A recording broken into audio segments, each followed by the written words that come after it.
தெரியாத கொஸ்டினுக்கு ஆன்சர் பண்ணுறது அதே தான். தெரியாத கொஸ்டினுக்கு நிச்சயமாக வந்து நமக்கு அந்த கொஸ்டின் ரிலேட்டடாக பேக்ரவுண்ட் இருந்தால் மட்டும்தான் ஆன்சர் பண்ண முடியும்.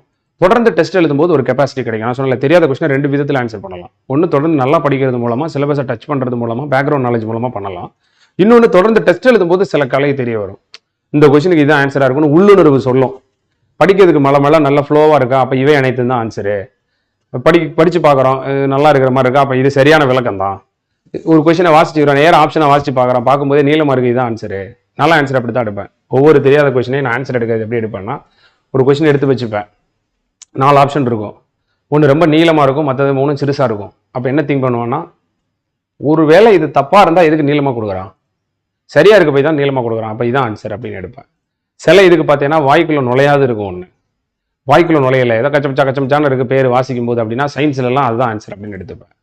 அதேமாரி வாசிக்கும் போது 4 ஸ்டேட்மெண்ட் கொடுத்து அப்படி ஒரு ஃப்ளோலையே வாசிக்கிற மாதிரி இருந்ததுன்னா கட்டாயமாக இது வந்து இவை அனைத்தும் தான், இது சரியான விளக்கம் தான். சில இதுக்கு சரியான விளக்கம்னு இருக்கேன், சரியான விளக்கம் தான் அப்படின்னு சொல்லி கொடுத்துருவேன்.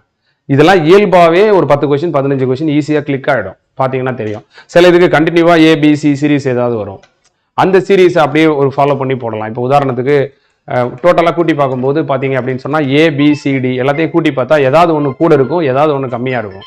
அது எது அதிகமாக கூட இருக்கோ அதை ஆப்ஷனாக சூஸ் பண்ணலாம். அது கொஞ்சம் நல்லாயிருக்கும். அது நீங்கள் அந்த மாதிரியும் கொஞ்சம் எடுத்துக்கலாம். சில கொஸ்டின்ஸு கொஞ்சம் வெயிட் பண்ணிங்கன்னா பின்னாடியே ஆன்சர் வச்சுருப்பான்.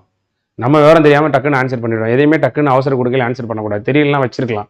பின்னாடி 200வது கொஸ்டினில் கூட என்ன லாஸ்ட் செகண்டில் கூட ஏதாவது மேஜிக் நடக்கலாம் இல்லையா? அதனால வந்து என்ன வேணாலும் வந்து நடக்கும்.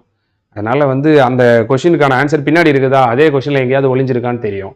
சில நேரங்களில் ஒன்ஸ் நம்ம பார்த்துட்டு திரும்பி வரும்போது டக்குன்னு நமக்கு ஒரு உள்ளுணர்வு வந்து இதான் ஆன்சர் எடு அப்படின்னு சொல்லுவோம். நிச்சயமாக பாருங்கள், ட்ரை பண்ணி பாருங்கள், அது தெரியும். ஒரு 10 கொஸ்டின் சந்தேகமாக இருக்கும் அப்படியே. ஏன்னா எக்ஸாம் ஆரம்பத்திலேயே நம்ம அந்த கொஸ்டினை பார்க்கும்போது நம்மளுடைய உள்ளுணர்வு ஏதோ டஃப்பாக போல தெரியும். இந்த 200 கொஸ்டினுக்குள்ளே நீங்கள் போக போக போக நீங்கள் படித்த விஷயங்கள்லாம் உங்களுக்கு ரிவைண்ட் ஆகி உங்களுக்கு ஒரு ஃப்ரெஷ்னஸ் கிடைச்சிரும். இப்போ நீங்கள் மறுபடியும் திருப்பி அந்த கொஸ்டினுக்கு வரும்போது டக்குன்னு உங்கள் உள்ளுணர்வு இதுதான் ஆன்சராக இருக்கும் அப்படின்னு சொல்லும். அதில் நிறைய கிளிக் ஆகும். பார்த்தீங்கன்னா தெரியும். எல்லாமே படித்து மறந்தது தானே ஸ்கூல் படிக்கல. இதெல்லாம் வச்சு நம்ம ஆன்சர் பண்ணிடலாம். சரியா?